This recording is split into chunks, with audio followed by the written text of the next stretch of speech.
Popcorn World.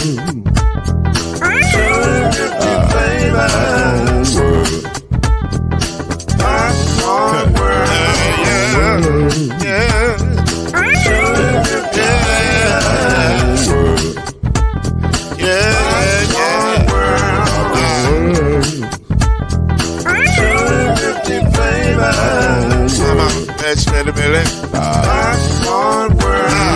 Can I make you groove now? Yes, I can. So you can get this groove in a bag of a can. Let you make it round the world when it holds in your hand. Popcorn World. 250 flavors gonna make you smile. 250 flavors gonna make you smile. 250 flavors gonna make you smile. I said popcorn make you smile. Ah. Popcorn World. Popcorn World. Popcorn World. Popcorn World. The Popcorn World.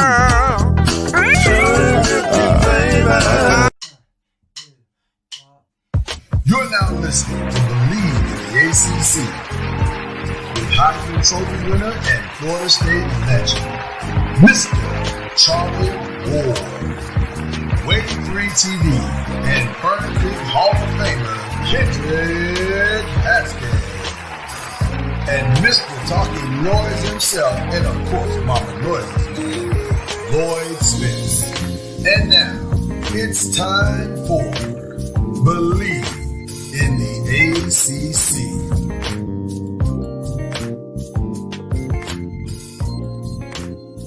Welcome, everybody. We are glad to be up with you early this morning on a Thursday morning, and we are all over the place. But we have one common bond, the cold. It's cold where I am. It's cold where Kendrick is. Charlie, is it cold where you are? It looks like we are not bonded together like I thought we were. No. You have on a cold weather jacket, though, Charlie. You look like you got a jacket. It's raining. Well, I'm on the other side of the rain. We had 7 straight days of rain. Well, Yeah, it's raining. It's raining here today. Well, you're welcome then. It's still not bone chilly. It's supposed to get cold, I think, tomorrow or this weekend. What's cold, Charlie? 51. Not 25. Like some places we know, right? Yeah. Oh man. Well, our brother right there, Kendrick Haskins, is not. If you're watching this by video, he is not in his normal location, and that's by design. For 2 reasons. Number one, because when you're the sports director of Wave 3 Sports, they send you everywhere. Congratulations, sir. Thank you. Congratulations. Awesome. Thank you. Well deserved, and maybe long overdue, but not really, because your boy was still there, and maybe an assistant would have been nice. I mean, that would have been nice, something. But anyway, we'll take whatever gets the bump and pay is what works. There you go. So there's that, and then of course he is in Nebraska right now covering the Lady Volleyball Cardinals, who are in the Final Four, trying to rebound from last year's run, where at this time last year they came up just a wee bit short against was it Wisconsin? I think it was Wisconsin. Yeah.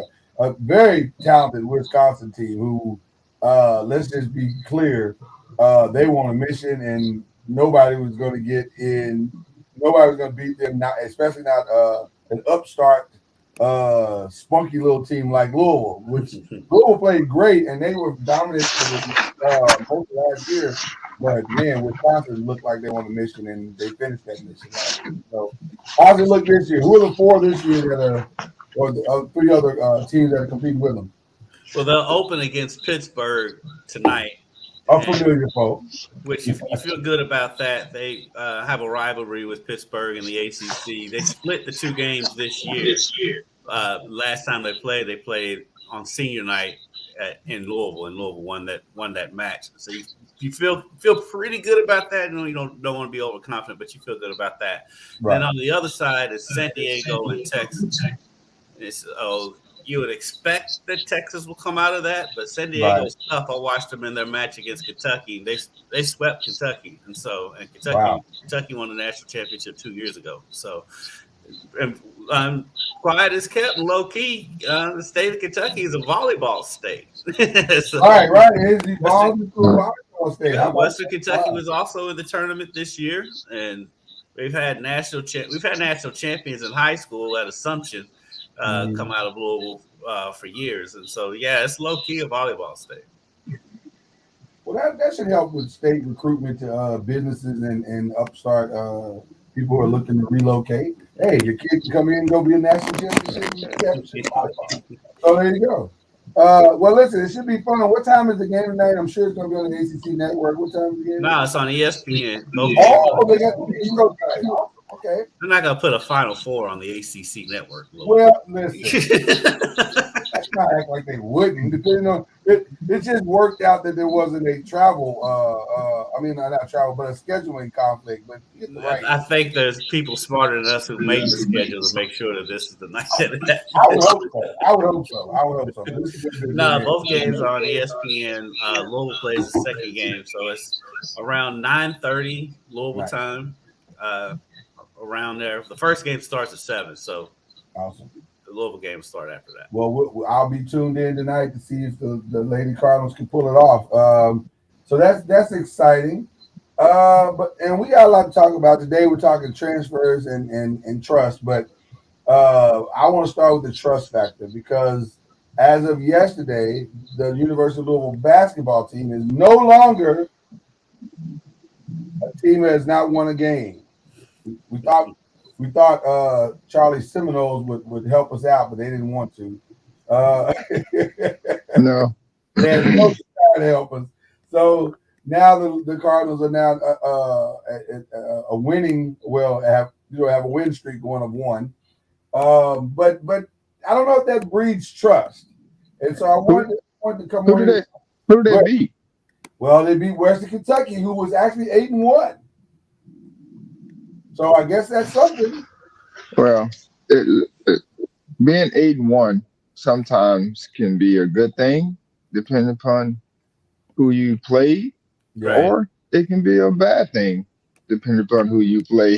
They hadn't played exactly the toughest of competitions, and Western Kentucky, Rick Stansbury, the head coach, he kind of alluded to that in his pregame press conference. When you look at who Louisville's played so far, they played a tough schedule now. They've played a tough schedule. And he kind of pointed that out. He's like, they haven't won a game, but they've played some competition. Right.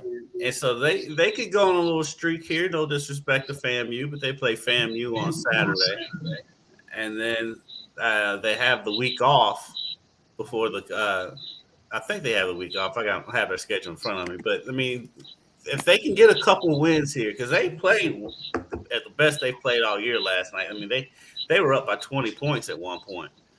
And then the 40 they had in the first half was the most points they've scored in a half this season. Which is, this point in the season, usually you've had a 40-point half, but you got to take your victories where you get them. So they played well last night. They had to kind of hold on to win. And Ellis continued his streak of having one pass that goes 8 rows deep into the crowd.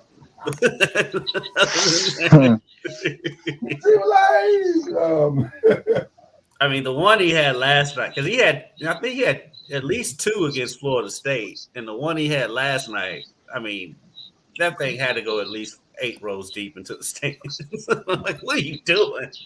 But he had 30 points and 10 assists last night, so you can let it slide. Well, it brings up an interesting conversation, not just for Louisville, but all the way across the board. Because while there are undefeated teams in the ACC right now, we got Miami, we got Virginia, we got Virginia Tech, Duke, and even Clemson. And we can throw is North Carolina? North Carolina's undefeated, right? They're undefeated. No. No. North Carolina's lost like 3 or 4 games. They've lost 3 or 4 games. Who am I looking? Who am I thinking of that I'm missing here? I don't know. That are undefeated. I think I hit the undefeated already. Yeah, because Carolina they got dusted at IU. Yeah, they did. They did before that too. So that brings me to this question: who do you really trust in the ACC right now? Like, because I even go through those undefeated records, and I go, well, yeah, but who have you actually played? Like, have you played? Like, I trust really? Duke. I trust Duke. You trust Duke? Yeah, right now. I know they're undefeated, but I trust them. I still don't trust youth. Like, yes, it's good to have youth, talented youth, but at some point it comes back to bite you if you have too much. And I think they have quite a few young guys that they're dependent on, which are very talented, but they're going to eventually run into teams that take away their strengths and force them to play a certain way. And experience does play some factor, but they do have what you would need to make a run. But I'm not sure if they have enough experience to make a run. But what I like about them is they have played a tough schedule. That's really more than anything what sticks out to me about Duke. Yeah. No, that's true. Can you talk about that a little bit more, Charlie? Talk about how critical experience is, not just from the player side, but from the coaching side. Talk about it from both sides, and just how critical that is to have if you're trying to make a run in your conference and then beyond. Well, I mean, being well coached, which they are, that they give themselves a chance to win every game. And I think that plays a part in them winning these games that they've won so far against some of the teams. It does help. That is experience that they're gaining in tough matchups as they continue to pursue their goals the rest of the season. However, there will come a time in the tournament where you're going to play another experienced team who has veterans, who's been there before. And as we know, the tournament is a little different in the regular season as far as the intensity of the games and one possession games and those types of things. And so, well, it's okay to do well in the regular season. It's a different mindset once you hit the playoffs or the postseason. Right. And I haven't really seen them play. So I'm not 100% sure if they're playing at that level, which is early in the season, and they can get there. But if you're playing with great intensity and you're valuing possessions throughout the game, that bodes well for them later on, even with the inexperience. Okay. Listen, they're battle tested so far this year. I mean, that Nike Classic they played out in Oregon and all that stuff. I mean, Duke has played some teams so far this year. That's why like again, like I was saying, I do trust them. They have that experience, but like Charlie said, the experience in the regular season versus experience in the tournament are two totally different animals. Right.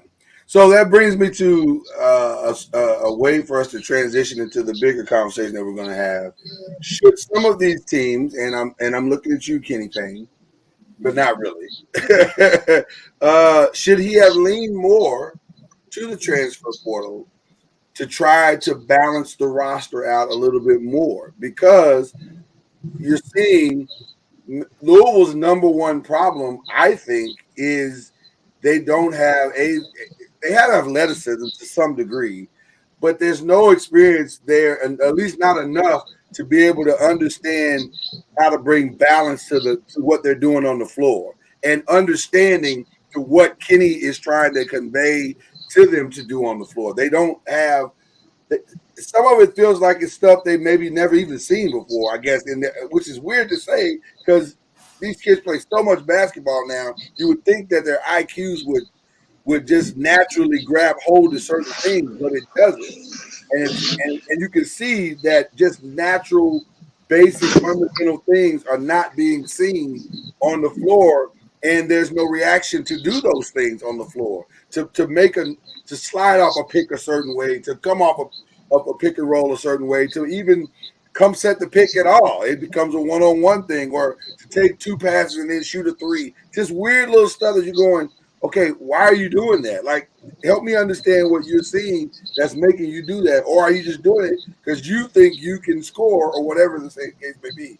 So and I use that small micro example to the bigger example of what you guys are talking about.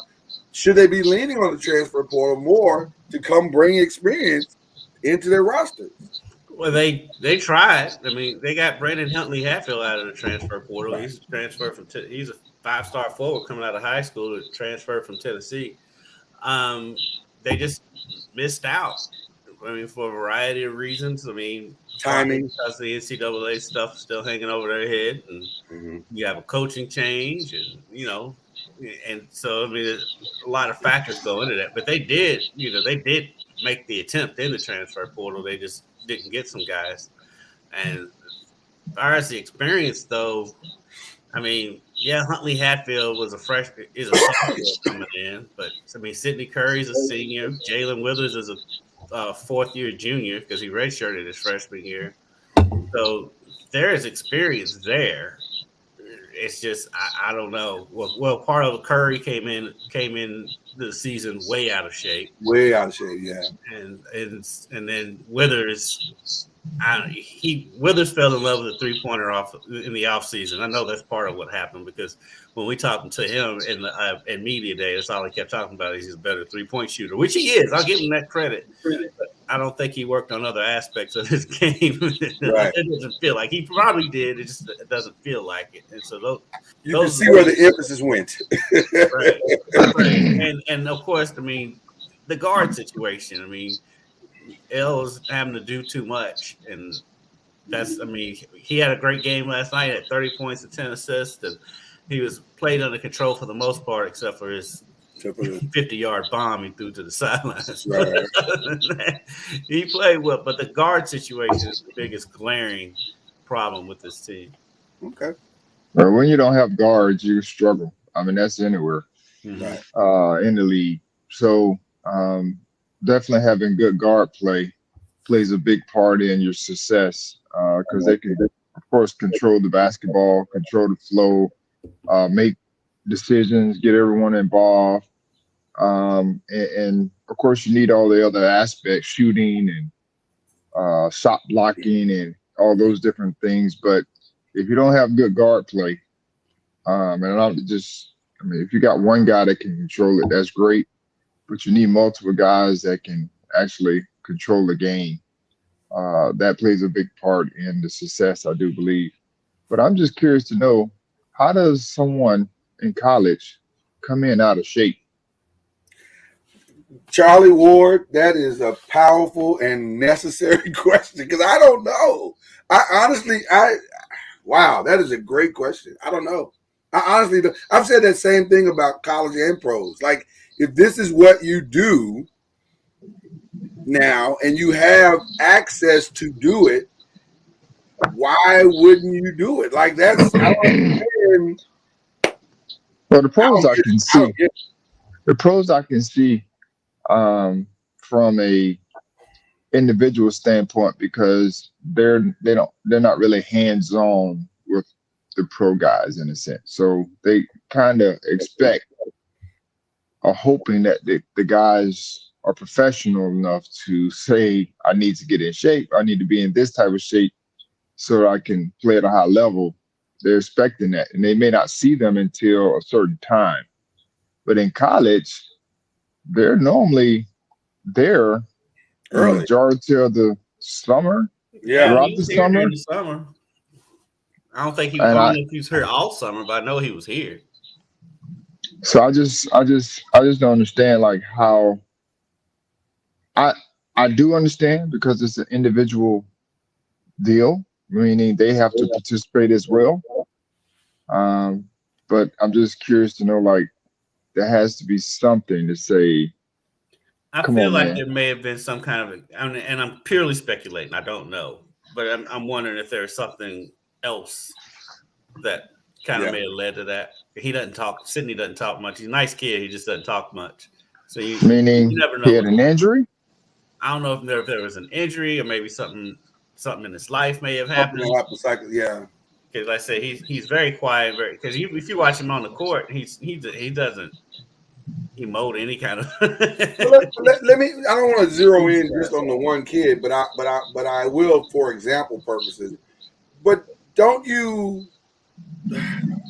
To me, just the pure volume of activity from summer to season should produce.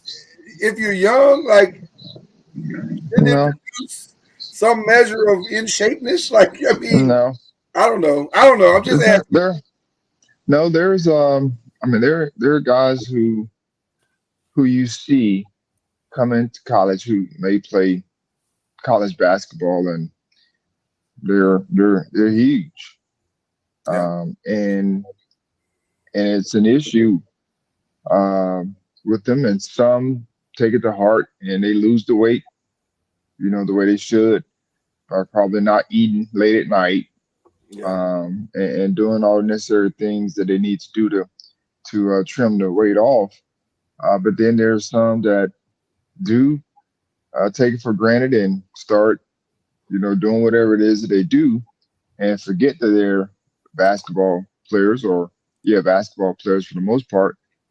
And they continue to put on weight. And they don't do necessary things to help them. So, I mean, I've seen both ways where some guys have taken a challenge from the coaches, the staff, about losing weight so that they can be the best version of themselves. And then there's some who they are in shape, and then all of a sudden they start doing things, whether it's them not playing as much, or from a mental standpoint, they're in a place where they don't want to, they're not motivated to go and work out or do these different things. We've all been there in some yeah. form of fashion, and so I think they're no different. Hmm. Well, and with this particular young man, it's a little more glaring because he had such a really great second half of the season last year, and the expectation rose to a really relatively high level for him anyway. And then so I think they were kind of leaning on the fact that he would take the next step, which he has not done. But the irony of it is that he, like in this last game, I think he gives you these spurts that you go, God, if you could get that for 30 more minutes or 20 more minutes a game, we wouldn't be having this problem. We did see a whole different squad. But maybe he'll play himself into it. Maybe someone will get in his ear and say, hey, man, look what you can be. Look at the potential. Because, to me, he's the kind of kid that's got just enough potential that if he could just commit to that and take that next step, who knows what could happen? He could go to G League, spend a few years, and maybe become something special. I don't know. I mean, he can play. I mean, he can play in Europe for a long time. He's got Yeah, a good for skill sure. set because when he's in shape, he's active. He's active around the basket. He's a little undersized height wise, but he's strong. He's He's active. bull strong though. Yeah, He is athletic for a yeah. man of his size and stature, so he could be fine. And if he does run, and they've got a little break in the schedule coming up to where he can get some confidence going too for him and the rest of the team, because they have FAMU coming up on Saturday and they have Lipscomb on Tuesday before they go to NC State on Thursday, and so they've got a couple of games here where they can get some confidence going before they get back in the ACC play. Speaking of confidence, Charlie, are you starting to trust your Seminoles now? Are they starting to gain your trust as a former? They play well defensively. Yeah, they're they've been playing much better the last couple of weeks. They lost by 5 to Virginia on the road. Not sure if they had a chance. I didn't get a chance to watch it, but I think they were down 3 at one point late in the game. So I think they're playing better. That's kind of what you want to see when you started out 1-9 or whatever it was. Right. You just want to see the team progressing, and I think that's what they're doing. They're starting to get some guys back from injury, and then of course I've been saying it all the time. They need the guys who are playing, just been playing, to play better, and I think those guys are starting to play better. Now they are getting guys back. It does help, for production wise, especially the way they like to play. And so I don't know. I'm not going to say I trusted the coaching that they're going to do what's best for situation. And the players are still relatively new, some of them, and playing different roles this year. So I think that's a filling out process. So hopefully they can continue to improve upon their roles, and so they can get better. And one quick correction: my computer was doing some weird stuff. So those undefeated teams I was talking about at home, they were undefeated at home. Actual undefeated teams. There's only one undefeated team, which is Virginia, which is the number 2. Which, by the way, is no surprise to anyone. Virginia.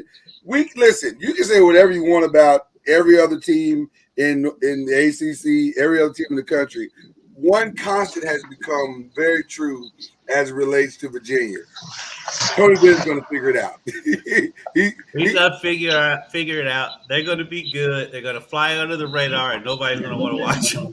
I don't know if there's a coach right now that is more in tune to his program in the country than Tony Bennett. Like year to year, he knows what he's got, and he's going to, and they're going to be ready. He's not going to change the system to fit whoever the personnel is. They're going to be exactly what they are every year, year in, year out. And he's ready. He's always ready. So it's an impressive thing that they're doing every year there, man. He recruits to his system. That's what it is. Because, if he doesn't just go out and get the best player, he goes out and gets the best player that'll fit his system. And that's why they're consistently good.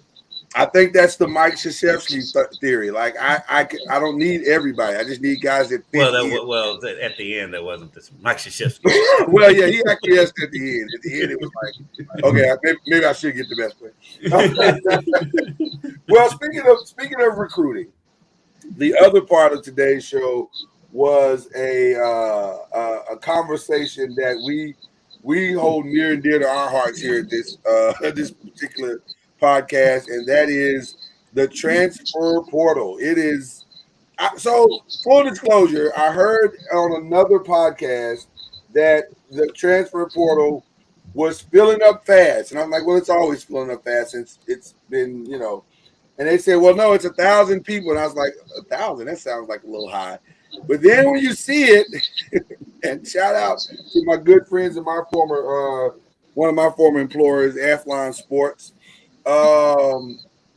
It is filling up fast. It is well over 1,000, and I mean, goodness gracious, that is a lot of people. Like a lot. Free agency. It is a lot. So I go back to the question again. Why would I go and spend money on recruiting a bunch of kids that are brand spanking new when I can rebuild the whole program with kids who have experience? That has been my concern about all this from the get-go, is like it's going to hurt high school recruiting. It's going to, because you like the top tier players, they're going to go get them regardless. Right. So like it's the next level, and then the next level of player that's going to fall through the cracks. Now, of course, he can go to a smaller school and end up entering the transfer portal and getting somewhere anyway. But I think high school recruiting is the one that's going to take the biggest blow in all of this. The 3-star and the 2-star is the one that's going to be in trouble.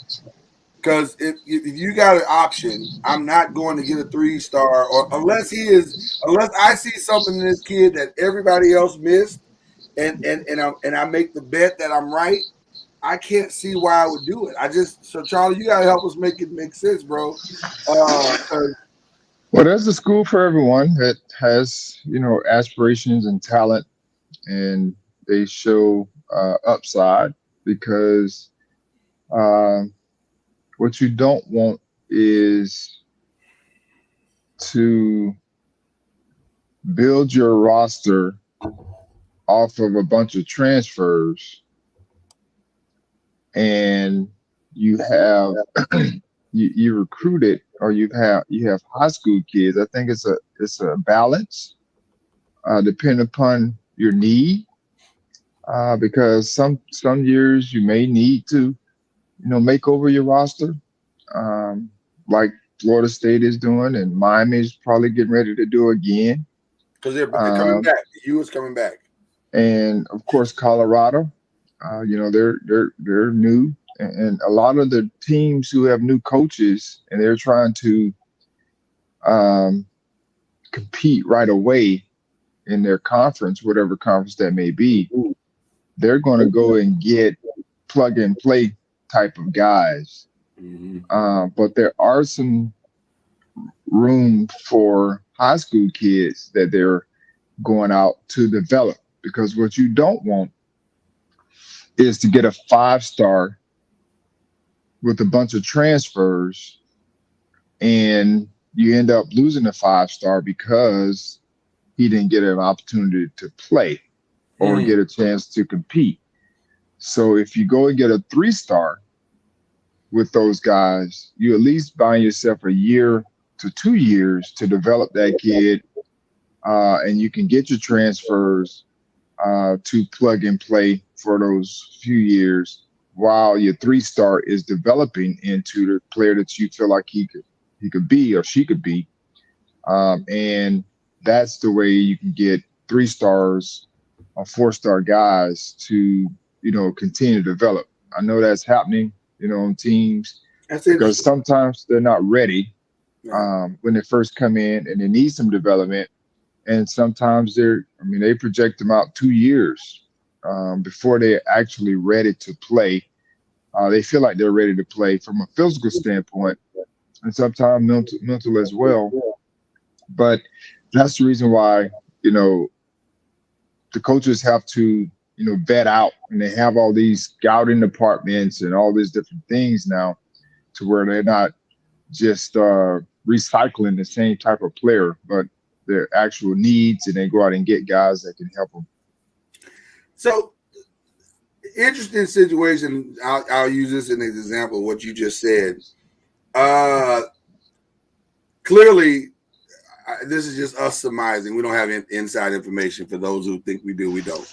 But in my humble opinion, I believe that a conversation was probably had with DJ Uiagalelei. And hey, man, we appreciate everything you've done here. However, as you can see, we're going with Klubnik going next year. But to that same point, would it not be smart for Dabo to go get maybe a quarterback out of the transfer portal to back up this kid?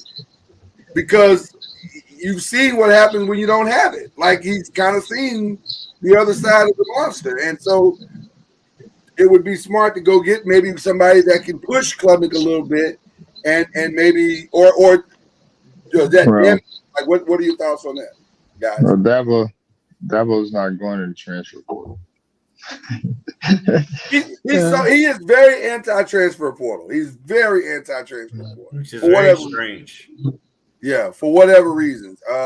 Yeah. But I get what you're saying.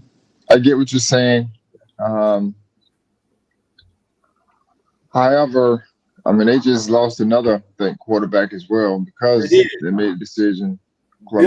Billy Wiles is the young man's name that left. Yeah, eventually Dabo's gonna have to go. He's gonna go to the transfer portal because he's gonna have to. He's gonna have to. Yeah, and he's gonna have to. I just don't see how you avoid it, especially when it's just easier shopping. I mean, I hate to keep bringing it back to that place, but listen, I got most of my Christmas shopping done this year on Amazon. Why? Because it was much easier than to go to a store. It's easier to go into the portal than it is to be traveling all across the country, sitting outside in cold weather games, courting some 17-year-old that you don't know whether or not he can come at all. So, especially if he's a 4-star. That is a 5-star. You feel pretty good about this guy can come in and contribute. But a 4-star, that's the line, and you don't know. So,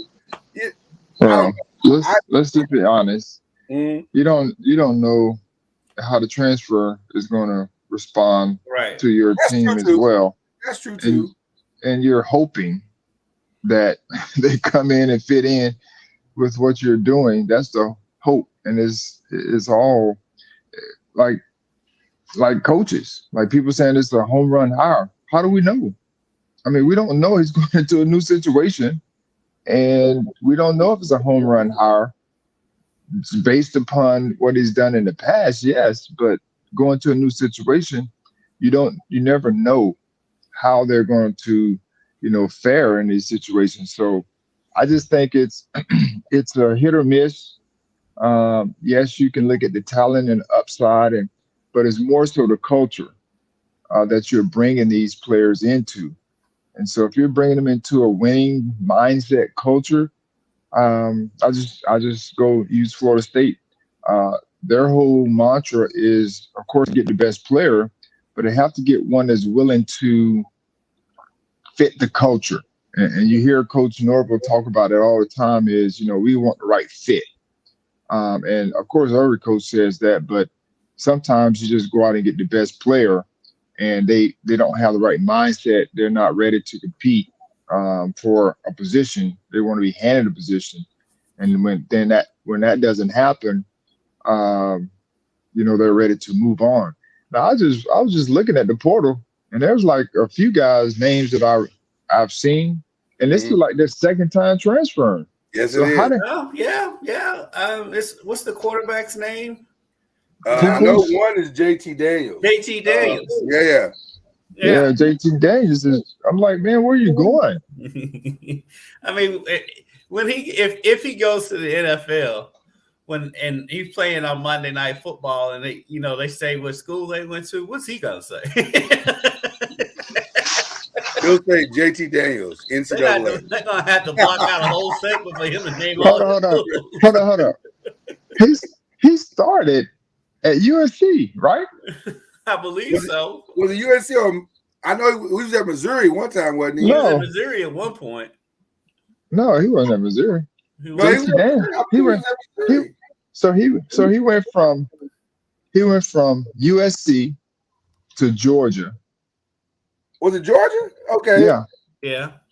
Because Stetson Bennett took his job. That's right. He got hurt. He got hurt. Stetson Bennett came in, and he never played again. So he transferred to he West started Virginia. at USC, then Georgia, then West Virginia. West Virginia. That's what. Okay. So now he's transferring again. That's 4 teams. Well, again, I used this analogy before. I said, listen, if you've dated 3 different women and it didn't work out, it's you, bro. It ain't them. It's you at some point. I thought he had some success at West Virginia last year. I thought he did too. He didn't. I don't think he tore up the world, but it wasn't horrible. Like they were 8-2 overall. Or I'm in the wrong place. Hold on, let me go back. I forgot my once again. My computer is playing games with me. Let me pull them up. They weren't 8-2. They weren't 8-2. They weren't 8-2. No. They were. Oh no, they weren't 8-2. They were 5-7. No, they were 5-7. I apologize. They're 8-2 in basketball, 5-7 in football. So, I mean, they didn't make a bowl. So, but okay, but I'm just saying. It really doesn't matter. Don't you have to stick somewhere though? I'm just trying to figure out like why, like, and I saw that the quarterback that was at Clemson His last name starts with a P. He's from Connecticut. But he's transferring again. Wherever he went, it didn't work out apparently. And now he's in the transfer portal again. That's just quarterback. I'm sure there's numerous of guys who this is like their second or third transfer.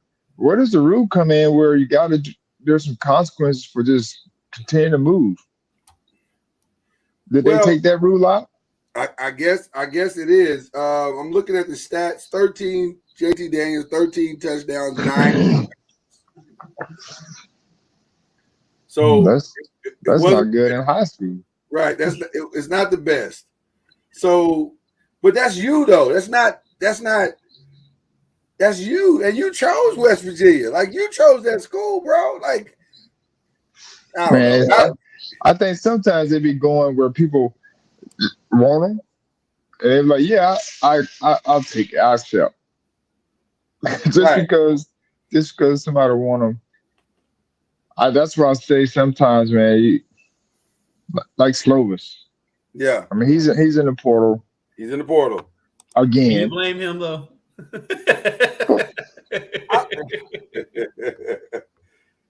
Yeah. I mean, I'll tell you another name that surprised me was Jeff Sims is in the portal. He was having a decent season. He was having a decent season before he got hurt. So why not pick it out? Like, is Spencer Rattler still supposed to be entering the portal? Because I'd heard that rumor somewhere. I'd heard that rumor. As of now, he is not in the portal. Hopefully, he won't do that because he finished really strong. He finished strong enough to where he could probably enter the draft and get drafted. Right. I mean, he won't be a high pick, but he could get drafted this year. If that's his desire. Now he's got one more year, right? If I'm not mistaken, I believe so. We can call on one more year. Yeah. But I've seen some of their players. Actually, one of their guys is just committed to Florida State. Their tight end, Jaheim Bell, I think his name is. But I've seen a running back. I'm not sure if it was a starting running back. But I've seen offensive linemen from South Carolina. Now, South Carolina produced. We've been blessed to have some of their transfers come in. Jamie Robinson being one. Yeah. Turpentine, who's one of our starting right tackles throughout the year, was another one. And Keir Thomas, I think, was last couple of years, or he left last year. Was from South Carolina. So they've been really good to us. So hopefully this Bell kid. The transfer portal giveth and the transfer portal taketh away. So I think it's like you said, it is hit or miss. But man, I'm thinking about Jeff Brom. Jeff's gonna want to make impact immediately, and you see what Jeff was doing yesterday. Yeah, he's behind, and let's be clear, he's behind, so he's got to go to the portal. He doesn't really have much of a choice. No, he was down in Miami with Uncle Luke last night. I saw that. I did see that. That's an interesting, Well, if you know Jeff, it's not too far fetched. Okay. He may not look like it, but it's not too far fetched. His inner Luke, his inner Luke rose up. And now is he recruiting from the Luke perspective of the 90s or current times? Because that 90s recruiting could get ugly. That's different kind of Luke. Recruiting is the current times. Right now it's legal. Well, I mean, there is some kind of connection because I've seen Luke up here at games and stuff before. Well, he's a head coach down in Miami. Yeah. I'm not sure if it's the same school that Bridgewater was at. But I know there was a connection with Teddy. Yeah, so it may be the same school that Bridgewater came from. And I want to say that Luke may have been at Lamar's pro day. So I think they're all from the same. I know the same area, but same school. Pompano Beach area, yeah. And so I think that's the connection because Uncle Luke has been to Florida State and he's brought some kids up here for camps and those types of things. He is a man, yeah. Now, before he was a Miami dude, now since he's a high school coach, he's every college. He's football's worldwide west. Yes. There you go.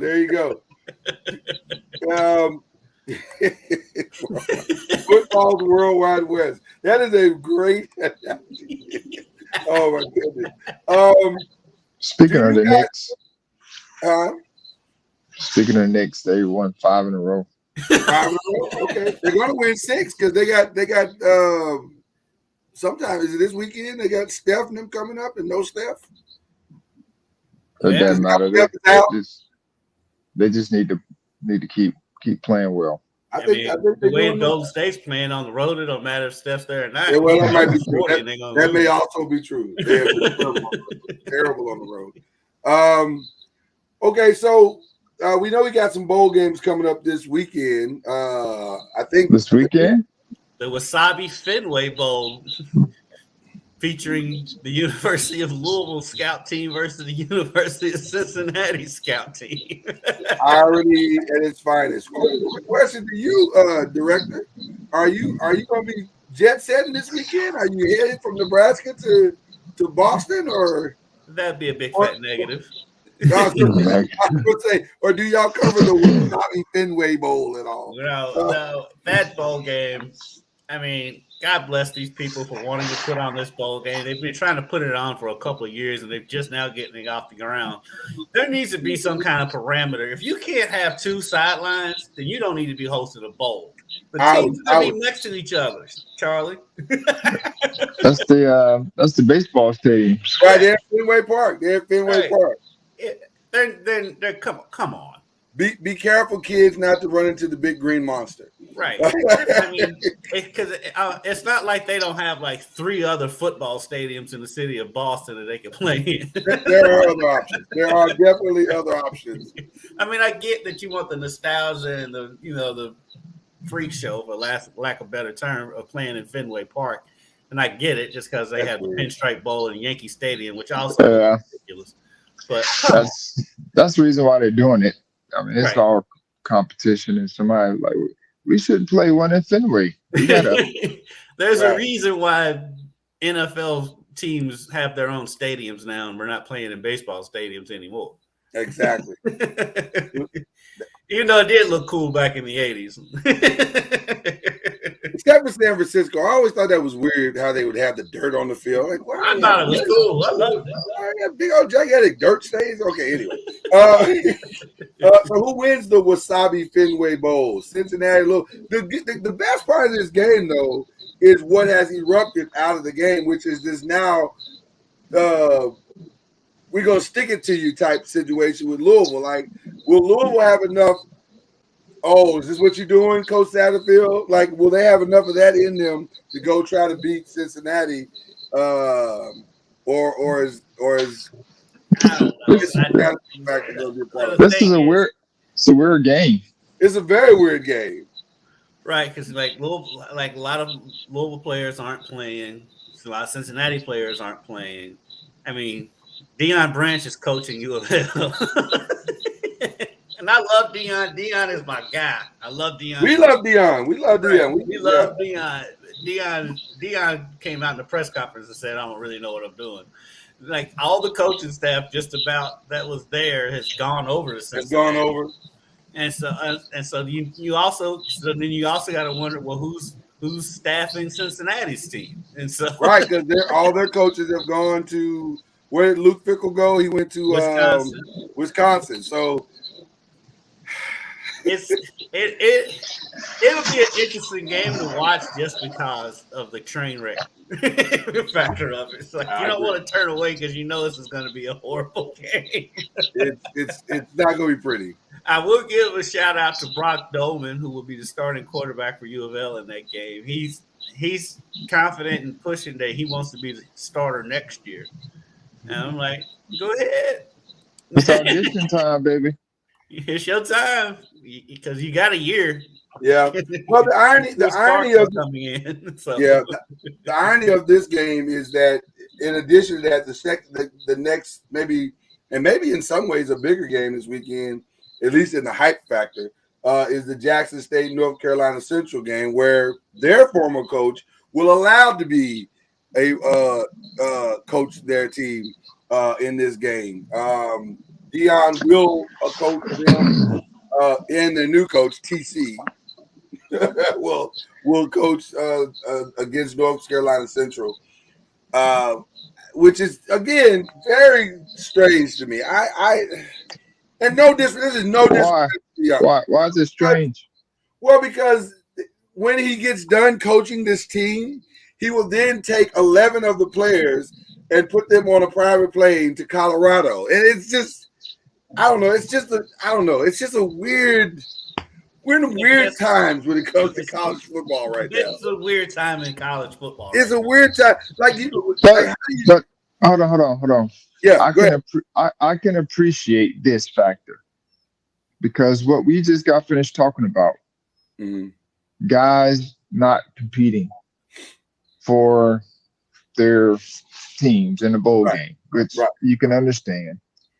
But they saw enough to where they wanted to finish their season because they're in it like a quote unquote championship type of season.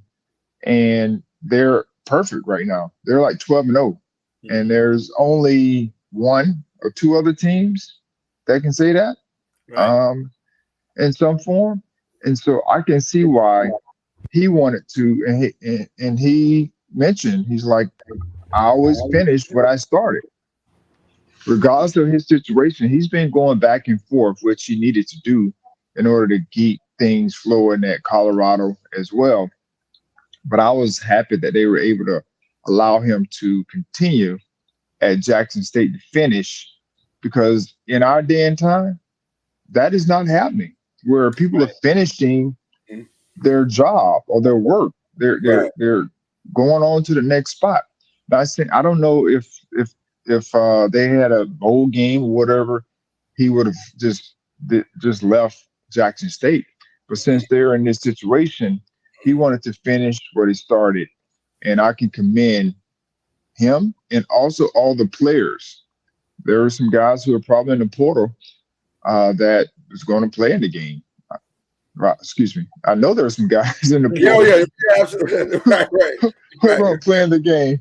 Right. To make sure that they're winning. So I just think I just commend that they can stay focused on that task, knowing all the distractions. And you hear him all the time when he's on social media, talking about the distractions and staying focused and those types of things. And so I'll just commend that type of mindset, because in this day and age, our mindset is I'm out. I'm not going to finish what I started, and I'm just going to move on. Kendrick, what are your thoughts on that? I agree with Charlie. I mean, I didn't want it to sound like I was being negative towards them finishing it, but it is weird. Honestly, I wish more coaches would do that. Because I think about that year with Cincinnati, when Kelly left for Notre Dame and left them high and dry, and they had to play Florida in the Sugar Bowl. I mean, out there and they got hammered, and they have to think it would have been a different result if Kelly coaches that game. So I would like to see that. I understand why they leave, because they got to get a jump on the new job, got to get a jump on recruiting. I think that's an advantage Dion has, in that he's Dion. Right. He probably doesn't have to recruit as hard as some of these other coaches, because he's Dion. Well, if you pay attention to what's happening already, he has flipped about 4 or 5 kids already. He has essentially closed the back door to Colorado. Like a lot of the kids that were leaving the state, they're like, who's coming again? Oh yeah, I'm opening up on my recruiting. So it's working out relatively quickly for him because he's Dion, and he has that advantage, so where he can go back and forth and maintain because he doesn't have to recruit as hard. He don't have to fly to as many homes and sit in as many people's living rooms to recruit. I guess the other side of this for me, and this is not being critical of Dion, it's just the reality of the circumstances, is that he's going to coach this game, probably barring some ridiculous collapse. Because if you look at their 2 seasons, Jackson State on paper and on the field has been clearly better. So barring some ridiculous collapse of some sort, they're going to probably win this game and probably even dominate. Then after that game, he's going to take what is essentially the core of this team with him away from that. That's the part that's a little bit like, but I get it. And by the way, you hear no complaints from Jackson State. Even TC is grateful because I think TC doesn't get this job if it's not for Dion. They better not complain. Yeah, they can't really complain. So it's like it's a weird dichotomy, but I get it. I get what has happened, and it's college football in 2022, 2023. It's what we have. So it's what it is. I mean, I agree with you, though, Charlie. I can understand the people who are a little heartbroken that he's leaving and upset. Sure. I can understand it to an extent, but at the same time, when do we start being grateful for stuff? I mean, look what he did in the 3 or 4 years he was at Jackson State. There's been more attention to the historically black colleges than ever before, and it's because he was there. Would you want him to stay? Of course you want him to stay, but be appreciative of the attention that he brought to HBCUs while he was there. Well, to that point, this game will be noon on ABC. Right. When was the last time that happened, right? Only time you saw an HBCU on TV was when Grambling and Southern would play on NBC. That's the only time you ever saw it. Yeah. NBC was the only company that would play those games. For years. Now, ABC has stepped up and ESPN has caught on to playing the games now. So that's, I guess, a step. Yeah, I mean, credit Stephen A. Smith a little bit for that too. Stephen A. Smith has brought a lot of attention to it too. And the truth of the matter is, and I know we got to get out of here, but the truth of the matter is, the blueprint has been laid. HBCUs as a whole could pick up this blueprint and build from there if they wanted to. I want to get on the soapbox just for about 15 seconds. To me, there is no logical reason why the SWAC and the MEAC are not one conference. No logical reason whatsoever. There are literally 7 teams in the MEAC, and 2 of them are good. So why are we trying to create this thing, this separation thing, when the reality is they need each other? They need each other. How many teams are in the SWAC? Maybe 14, maybe. Like, it has division. It has legitimate divisions. But well, that's probably why. Yeah, if they got that many teams in the SWAC, that's why. Yeah, but why are we okay? But at the same time, you can't really. Okay, so I think the next best team in the MEAC was Howard, I think, and Howard was like they won like, I don't know, they didn't win that many games, so it's like, I don't know what they won 5 games. So the difference between North Carolina Central is 9-2 and Howard is 5-6. So you got one team that's 500, over 500. Well, Southern is 5-3, or 7-5 overall. In football? They're in the SWAC. 7-5, and Prairie View is 6-5. You talking about this? No, the MEAC. In the SWAC. Yeah. No, I'm talking about in the MEAC. In the MEAC. They've got one team that's 500. Now, Howard was 4-1 in the conference, so I guess that's something. But I don't know. It just seems like you should be able to absorb each other and then build from there, and then try to come up with. There's 12 teams in the SWAC. Okay, so there's room. There's some room, to figure. 19 teams. Listen, That's a lot. That's a lot of teams in one conference. there's a lot of teams, but guess what? Listen. They ACC try to just figure this out, though. don't try to justify that. That's a lot of teams, Lord. So maybe everybody doesn't get to go because I mean nobody's clamoring to see. No, with all due respect, nobody's clamoring to see Delaware State or Morgan State. Maybe they don't get to go. Maybe they got. They get put out. They get this. You gonna do it like soccer and they send them down? Maybe they got to go down. You know, there's some teams in the SWAC that would fall. There's some SWAC teams that need to go down. I mean, if we're being honest. So anyway, that's another conversation for another day. We're gonna jump out of here on our shout outs here, but I'd like to see them. I think they can go and do something different and figure it out, and it ain't got to be just Dion. You know, that's essentially my point there. So anyway, speaking of HBCUs, yes, for those players that need a place to go, I know FAMU is a great place for those that want to transfer. My man, where's FAMU Coach located, Charlie? It's located in Tallahassee, Florida, under the guidance of Coach Willis Simmons, who was 9-2 this year, second in the SWAC. Gave Carolina a run. Lost to Jackson State, who's undefeated. Lost to UNC, who was in the ACC championship game. Right. Those are their two losses. They had some great wins on the road, but just overall, great.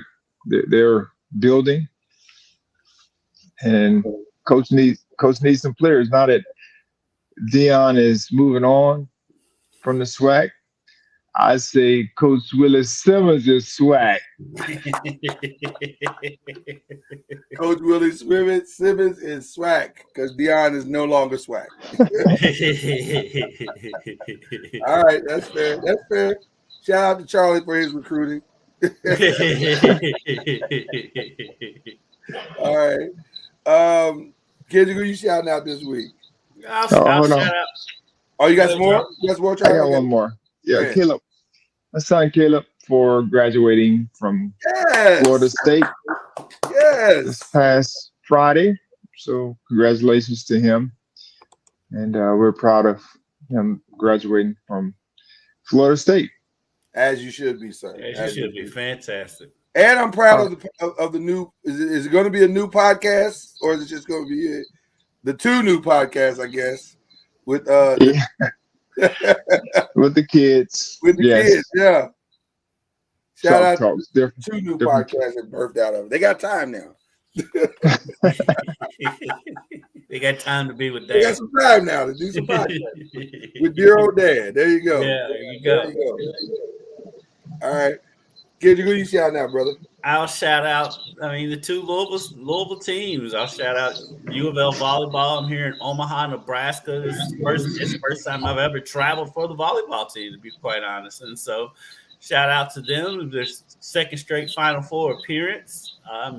Legitimate chance to make the championship match. They've improved each year. They went to the Elite Eight the year before, to the Final Four the next year. Now here we are again. So shout out to Danny Kelly. She won a national championship as a player and as a coach when she was at Nebraska. So this is a homecoming for her. And so shout out to them. And then shout out to KP and U of L men's basketball for finally getting a win. There you go.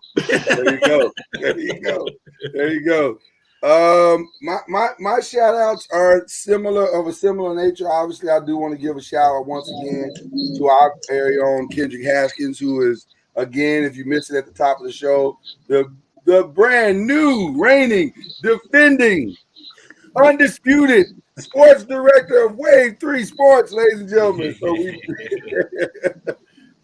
So we give him a massive shout out there. Again, shout out to the youngins in the Ward family who had a phenomenal year academically, as well as in all things, they're just doing amazing things as a unit in the Ward family right now. New podcasting and whatnot. We're just having a good time. It's been a good year for us. So we got a couple more shows. At least one more show before the holidays. So we will be back next Thursday for I guess our final show before Christmas, and maybe the last one for the holidays. I guess we'll see how it goes, because Kendrick, this new sports director, is going to be quite busy next week. So, I've been a one-man department for 3 weeks now, so ain't changing anytime soon. I was saying, maybe your first responsibility is to hire some help. I don't know. I'm already working on that. So I'm the sports director, and I need to find somebody to direct. Right. Yeah. That's probably the next thing. But yeah, we're just having a good time, and it's been a good year for Believe in the ACC. And we thank you guys for being so supportive and so focused and so locked into what we're doing here. Shout out to those who will watch this later on in the day, because we got a lot of people that do that. So with that being said, that is Kendrick Haskins, that is Charlie Ward. I am Lloyd Spence, and we have had a wonderful time with you as always. Have a great Thursday and enjoy yourself and stay warm if you're in those cold weather places, unlike Charlie, which is, you know. For the rest of us, stay warm. It's kind of cold out. We'll see you later. You've been listening to Believe in the ACC with Charlie Ward, Lloyd Spence, and Kendrick Haskins. Please like, follow, subscribe, and share from the Noisemakers page on Facebook and on YouTube. And you can also listen to us on Spotify, Apple Music, iTunes, and wherever podcasts